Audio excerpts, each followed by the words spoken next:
Okay, you guys have now made it to the end of this video, and I must say I am in love with this hair.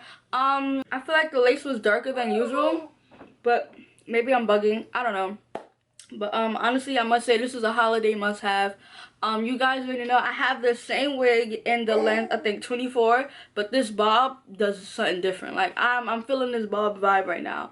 I'm jacking this bob. This is Unice Hair, of course. You guys know this is one of my top 5 companies. All the details to this hair will be down below. They also have this hair in a closure, if I'm not mistaken. But y'all, I am in love with this hair. Like I said, this is a holiday must-have. This hair is everything to me. But that is the end of this video. I hope you guys enjoyed. Don't forget to like, comment, subscribe. On the road to 60K. Let's get it. Let's go. And I'll see you guys in another video. Bye.